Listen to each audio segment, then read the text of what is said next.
हरे कृष्ण कृष्ण कृष्ण हरे हरे राम राम राम हरे हरे। तो आइए, आप सबका स्वागत है आज के इस सत्र में। आज हम करने जा रहे हैं 17वें अध्याय से 5वें श्लोक से 13वें श्लोक तक करेंगे, 14वें श्लोक तक। लेकिन उससे पहले हम देखेंगे पिछले सत्र का, हम थोड़ा रिपीटेशन देख लेते हैं बैक।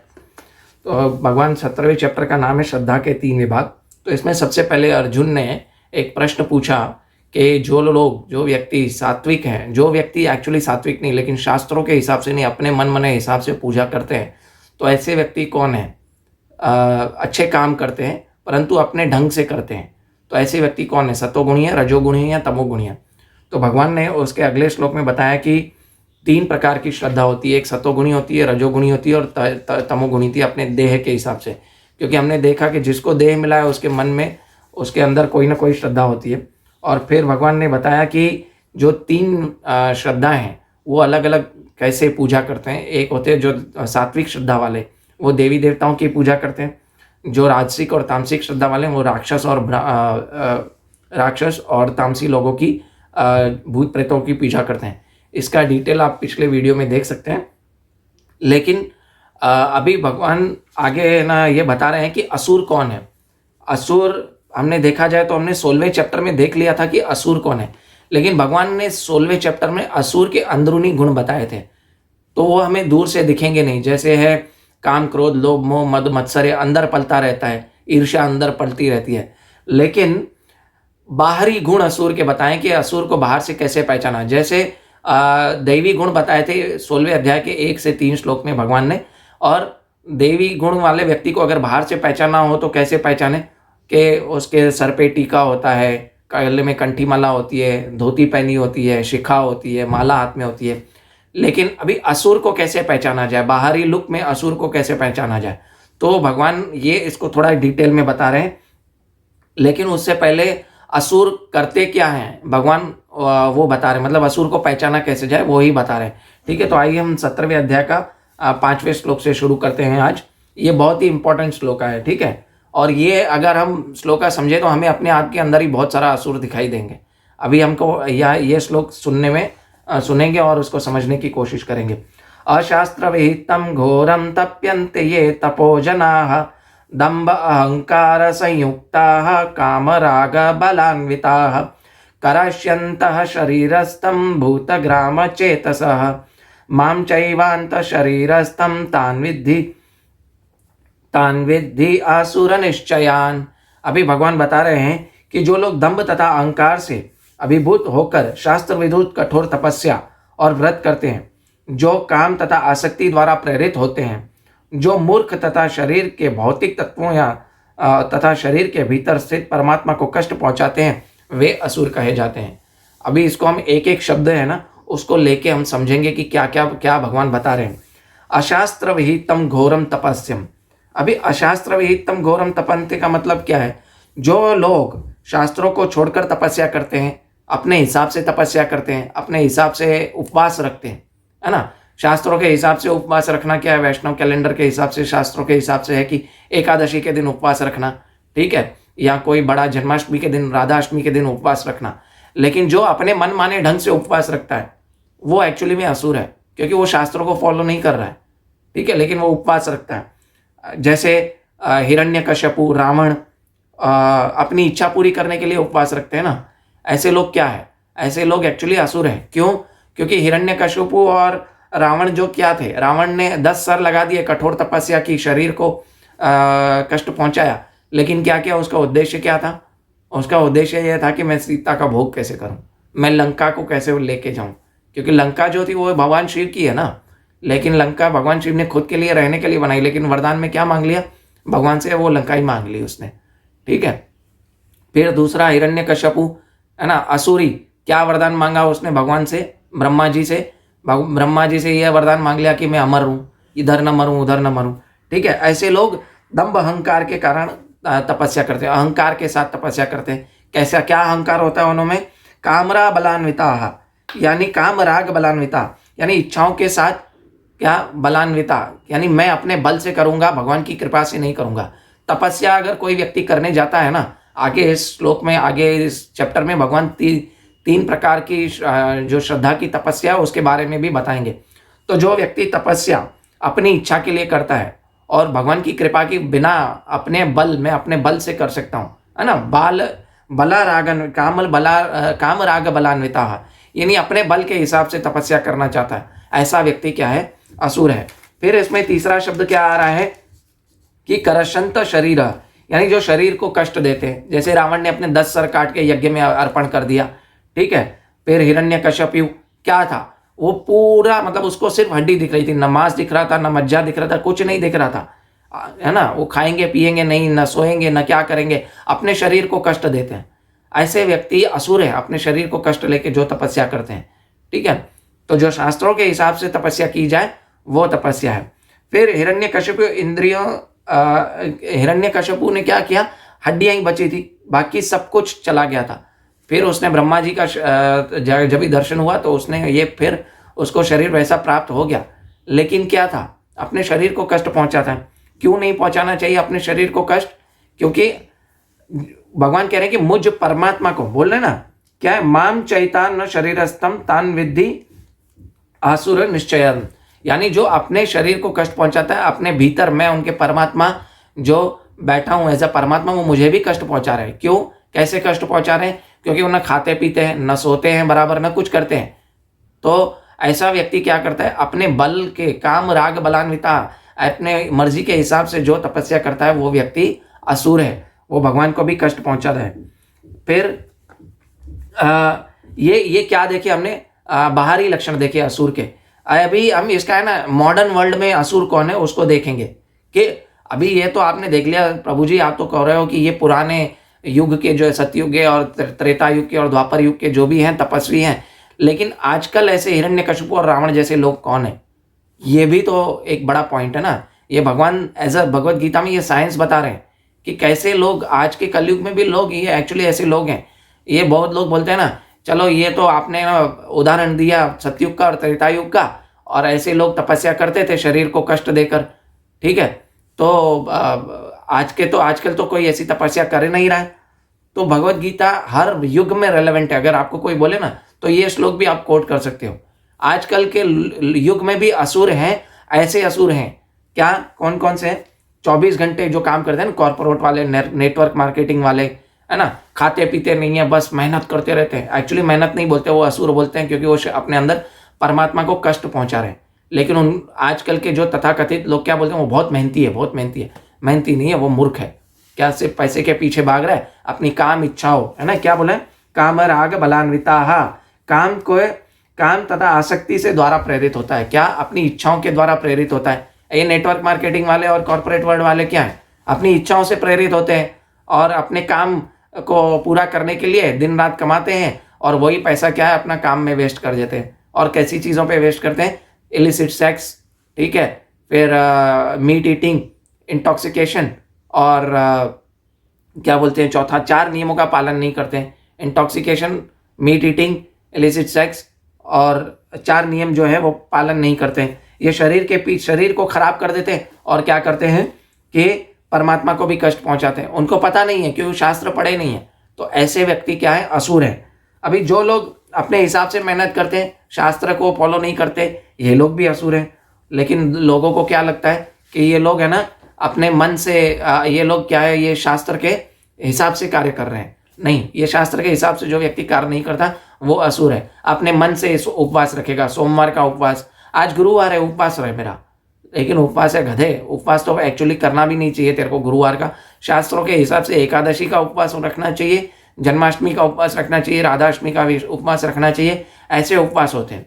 लेकिन शास्त्रों के विरुद्ध जाके, है ना, शास्त्र विरुद्ध क्या बोला है, अशास्त्र विहितम घोरम तप्यन्ते, यानी शास्त्र के विरुद्ध जो भी कार्य करते हैं, उपवास रखते हैं, वो एक्चुअली निरर्थ जाते हैं। उनके वो ऐसे उपवास सार्थक नहीं होते। तो मैं गुरुवार का उपवास रखता हूँ, हमारे काम करता हूँ मैं जहाँ पे, वहाँ पे एक लड़की है, बोलती है मैं सोमवार में फास्टिंग करती हूँ। मैंने बोला सोमवार में फास्टिंग कहाँ लिखा है मुझे बताओ, तो उसको पता ही नहीं है, तो वो असुर है।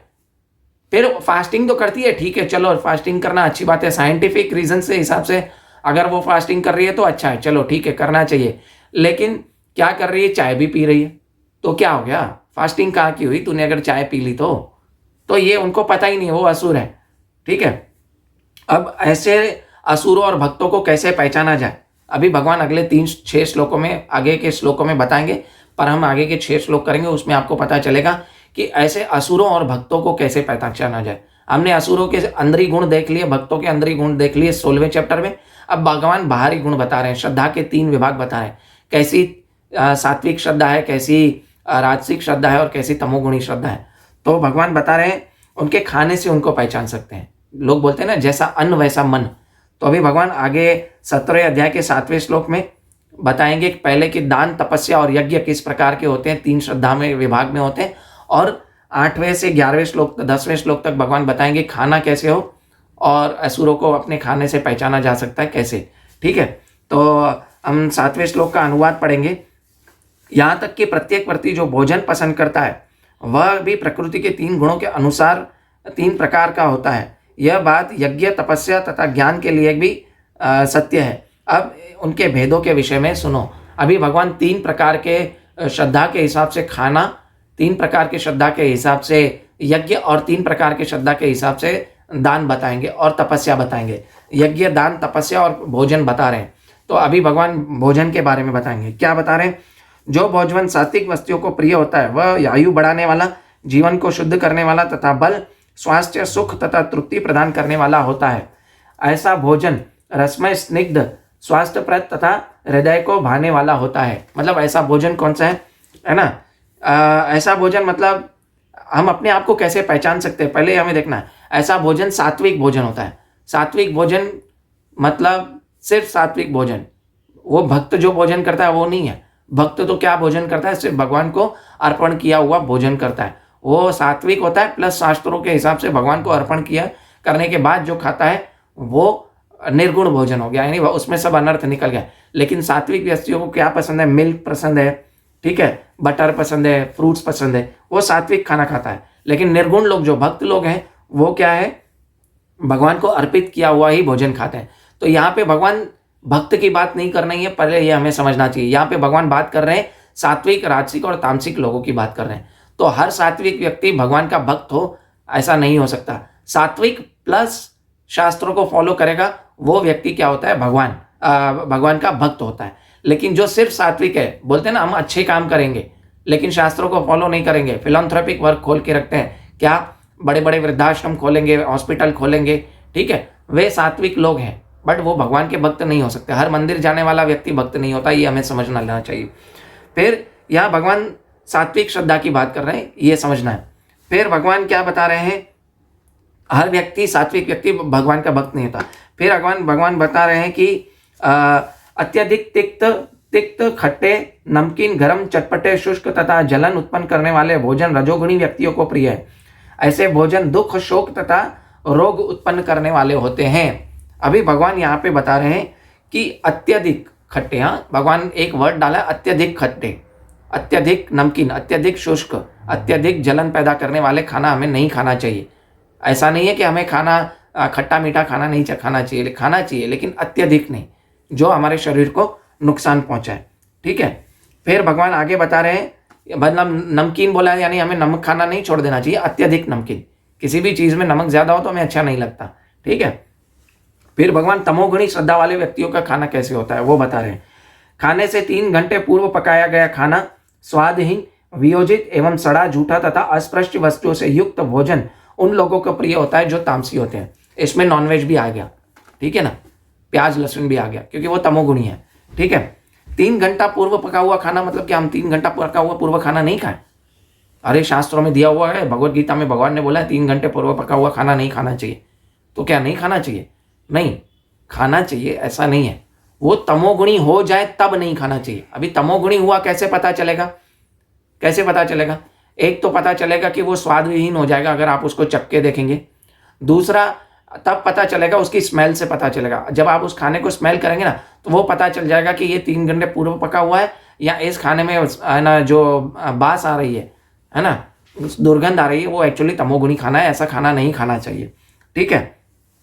स्वाद हमें स्मेल से पता चलता है, कैसा स्मेल आएगा ऐसा खाना, हमें स्वाद उससे पता चल जाता है कि खाना वो तमोगुणी है। फिर जब देखें आप होटल में जाएं तो 3 घंटे पूर्व पका खाना पका मिलता है, और फिर क्या होता है कि वो खाना तमोगुणी भी बन जाता है क्योंकि स्वादविहीन बन जाता है। लेकिन वो लोग क्या करते हैं, उस स्वादहीन खाने के पीछे ऊपर कुछ केमिकल्स मसाले वगैरह डाल के स्वादिष्ट बना के दे देते हैं आपको, लेकिन वो खाना क्या हो जाता है, तमोगुणी खा देते हैं। आप पहले के जाएं 300-400 साल पुराना, तो पहले होटल्स नहीं हुआ करते थे, ठीक है। अभी होटल खुले हैं, ट्रेन चला है, लोगों को अभी होटल में खाना नहीं खाएंगे तो अच्छा नहीं लगेगा। एडवर्टाइजमेंट भी आते हैं तो बिल्कुल होटल जैसा खाना, है ना। MDH का एक ऐड देखा था मैंने कुछ दिन पहले, बिल्कुल होटल जैसा खाना। अरे होटल का खाना तमोगुणी है। पहले तो वो कुक कौन सी मानसिकता से खाना बना रहा है वो हमें पता नहीं है। दूसरा, वो कुक क्या बना रहा है, कॉर्पोरेट में ना, कॉर्पोरेट फील्ड में आ गया ना वो कुक, पैसा कमाने आ रहा है, इसीलिए वो खाना बना रहा है आपके लिए। आप 11:30 के बाद चले जाओ किसी होटल को, 12 बजे बंद होना है, आप 11:15 खाना अंदर खाने चले जाओ, तो वेटर है, कुक है, सब परेशान हो जाएंगे, ये कहाँ से आ गया ये टाइम पे। उसको सैलरी मिल रही है इसीलिए वो खाना बना रहा है। और आप 11:15 चले जाओ तो वो अपने अच्छे मन से खाना नहीं बनाएगा, तो वो क्या हो गया, वो खाना तमोगुणी होगा। क्योंकि जैसा मन होगा, है ना, जैसा अन्न होगा वैसा आपका मन होगा, जैसे विचार वो खाना पकाते टाइम पे जाएंगे वैसा ही आपके अंदर जो खाना जाएगा, तो क्या हो जाएगा कि ये खाना तमोगुणी हो जाएगा। तो इसी तरह हमें कभी होटल में खाना नहीं खाना चाहिए, ठीक है। अब भगवान यज्ञ की बात कर रहे हैं, ठीक है। यज्ञ कैसे होता है, तो पहले हम यज्ञ तीनों श्लोक पढ़ेंगे, 11, 12, 13, और उसके बाद हम है ना इस श्लोकों का विवरण करेंगे। इसका श्लोकों का हम अनुवाद पढ़ते हैं, ठीक है। यज्ञों में वही सात्विक होता है जो शास्त्रों के निर्देश अनुसार कर्तव्य समझकर उन लोगों के द्वारा किए जाता है जो फल की इच्छा नहीं करते। फिर लेकिन जो है भरत श्रेष्ठ, जो यज्ञ भौतिक लाभ के लिए या गर्ववश किया जाता है उसे राजसिक मानो, और जो यज्ञ शास्त्र के निर्देशों की अवहेलना करते हैं, प्रसाद वितरण किए बिना, वैदिक मंत्रों का उच्चारण किए बिना, पुरोहितों को दक्षिणा दिए बिना तथा श्रद्धा के बिना संपन्न किया जाता है, वह तामसी किया जाता है। अभी इसमें दूसरे 2 श्लोक तो हमें समझ में आ गए, तमोगुणी और रजोगुणी कौन से हैं। जो शास्त्रों के हिसाब से नहीं है वो तमोगुणी है, जो दक्षिणा भी दे रहा है लेकिन मन से दक्षिणा नहीं दे रहा है वो भी तमोगुणी है। आजकल जो पुरोहित आते हैं वो उनका मंत्रोच्चारण भी ठीक से नहीं होता, आपको भी पता नहीं है क्या मंत्रोच्चारण कर रहे हैं, तो वो भी क्या हुआ, तमोगुणी हो गया। जो भौतिक लाभ के लिए कर रहा है, अपनी इच्छा के लिए कर रहा है या गर्ववश कर रहा है, देखो मैंने बड़े बड़े यज्ञ करवा दिए, देखो मैंने अपना है ना मंदिर बनवा लिया, और माँ बाप का नाम लिखवा देगा, नाना नानी का, दादा दादी का नाम लिखवा देगा, गर्ववश, भाई मैंने करवाया, मेरा नाम हो, मेरी भौतिक है ना प्रतिष्ठा हो, लाभ प्रतिष्ठा, है ना, इच्छा लाभ प्रतिष्ठा के लिए जो करवाता है यज्ञ, ऐसे व्यक्ति राजसी और तमोगुणी है। लेकिन भगवान यहाँ पे 11वें श्लोक में ना बहुत ही अच्छा इंपॉर्टेंट शब्द बता रहे हैं, यज्ञों में वही सात्विक होता है जो शास्त्रों के निर्देश अनुसार कर्तव्य समझ किया जाता है और फल की इच्छा नहीं करते। अभी भगवान ने एक यहाँ पे अगर देखें तो हमने पहले क्या देखा था कि जो सात्विक है वो शास्त्रों को फॉलो नहीं करता, लेकिन क्या करता है, वो अपने हिसाब से यज्ञ करता है, अच्छा करता है। तो यहाँ पे भगवान ने सात्विक यज्ञ वाले को शास्त्र के निर्देश अनुसार क्यों कह दिया, क्योंकि हमने देखा जो भक्त होता है वो शास्त्रों का पालन करता है प्लस सात्विक होता है।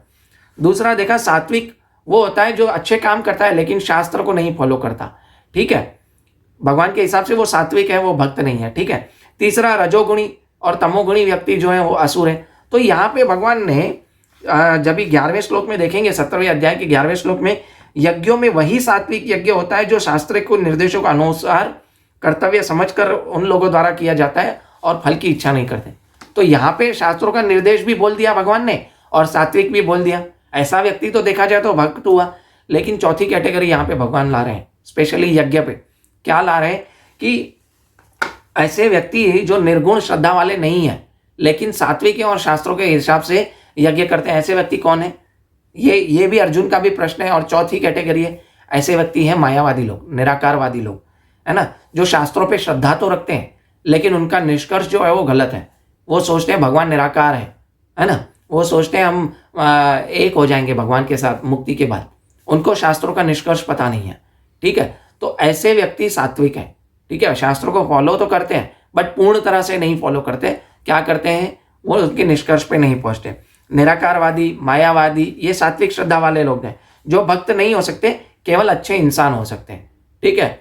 आपको दूर से देखने में लगेगा कि ये अच्छा इंसान है, सात्विक है प्लस भक्त है, नहीं, ऐसा व्यक्ति दूर से भक्त लगेगा लेकिन भक्त होता नहीं है। ऐसा व्यक्ति सिर्फ सात्विक है, हालांकि वो शास्त्रों को फॉलो कर रहा है परंतु वो शास्त्रों को पूरी तरह से फॉलो नहीं कर रहा है, वो शास्त्रों के निर्देश अनुसार, ठीक है, शास्त्रों के निर्देश अनुसार क्या है कि वो ये करता है क्या, शास्त्रों के निर्देश अनुसार पहुंचता नहीं है, शास्त्रों के निष्कर्ष पे नहीं पहुंचता है। आपको ऑडियो नहीं आ रहा है, बाकी लोगों को ऑडियो आ रहा है, आप बता दीजिएगा, क्योंकि स्वराज कुमार दास ने कमेंट किया कि ऑडियो नहीं आ रहा है फेसबुक पे। तो ऑडियो आ रहा है तो प्लीज़ आप मैसेज कीजिएगा कि ऑडियो आ रहा है, ठीक है। यहाँ से तो सब कुछ सही है। फिर हम लोग जो निर्गुण श्रद्धा वाले लोग हैं वो क्या करते हैं, वो श्रद्धा प्लस सात्विक वाले लोग हैं। जो सतोगुणी हैं वो सिर्फ देवी देवताओं के भक्त होते हैं। अगर उनकी इच्छा पूरी नहीं होती वो क्या करते हैं, किसी और देवी देवता के पास जाते हैं और उनके मन में पर कुछ ना कुछ इच्छाएं होती हैं।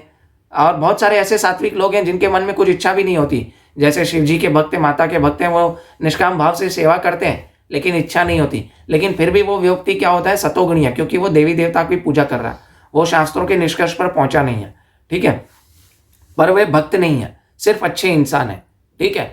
और क्योंकि उनको शास्त्रों का पता ही नहीं है निष्कर्ष कि कृष्ण भगवान कौन है। भगवान तो शास्त्रों के हिसाब से कौन है, श्री कृष्ण है, बाकी सब देवी देवता है। जैसे भगवान भगवद गीता में खुद कह रहे हैं कि ये अपि अन्य देवता भक्ता यजन्ते श्रद्धान्विता ते अपि मामेव कौन्ते यजन्ते अविधि पूर्वकम, ठीक है। तो जो अन्य देवी देवता की पूजा करता है वो एक्चुअली में मेरी पूजा कर रहा है, लेकिन अविधि करता है, त्रुटिपूर्ण ढंग से करता है, ठीक है। तो हमें सिर्फ पूजा किसकी करनी चाहिए, भगवान श्री कृष्ण की करनी चाहिए। लेकिन ऐसा नहीं है कि हमें देवी देवताओं का अपमान करना चाहिए। भगवान ने उनको सर्टेन पावर दिया है, उनका अपमान नहीं करना चाहिए, लेकिन उनका मान करना चाहिए। लेकिन पूजा जो है सिर्फ कृष्ण की होनी चाहिए। जैसे हम पेड़ को बड़ा करना होता है तो हम जड़ में पानी डालते हैं, हर पौधे पत्ते पे पानी नहीं डालते।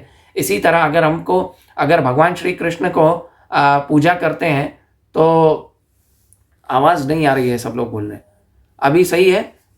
तो वो क्या है कि वो पूजा जो है भगवान श्री कृष्ण को ही करनी चाहिए, बाकी सबको ऑटोमेटिकली है ना पूजा पहुंच जाएगी। तस्मिन् तुष्ट जगत तुष्टम, है ना, भगवान खुद बोलते हैं। ऐसे लोगों की श्रद्धा क्या होती है, सात्विक श्रद्धा होती है। वो भगवान में विश्वास नहीं रखते, वो सिर्फ देवी देवताओं की पूजा करते हैं। तो हमने आज 3 प्रकार के कैटेगरी के यज्ञ देख लिया, तपस्या देख ली, यज्ञ देख लिया, और क्या देखा, भोजन देखा। बाकी आगे के श्लोकों में भगवान बताएंगे, दान और तपस्या बताएंगे, 3 प्रकार की, रजोगुणी, तमोगुणी और क्या सतोगुणी, ठीक है। तो हम अभी यहाँ पे विराम देते हैं। आवाज़ नहीं आ रही, बहुत लोग बोल रहे हैं फेसबुक पे, मुझे पता नहीं है। अभी आ रही है आपको आवाज़, ठीक है। अभी आज का सत्र तो मैं पूरा कर रहा हूँ। हरे कृष्णा, जो कुछ भी मेरे से गलती हो गई तो मुझे क्षमा करें। और मैं अभी हम परसों मिलेंगे सेम टाइम पे। हरे कृष्णा। वांछा कल्पतरुभ्यश्च कृपा सिंधुभ्यैव च पतितानां पावनेभ्यो वैष्णवेभ्यो नमो नमः। अनंत कोटि वैष्णव वृंद की जय। श्रील प्रभुपाद की जय। निताय गौर प्रेमानंदे। हरि हरि बोल। कृपया इस वीडियो को ज़्यादा से ज़्यादा लोगों को शेयर करें ताकि हाँ ये बहुत सारे लोगों तक ये मैसेज पहुंच सके। हरे कृष्णा। कृष्णा।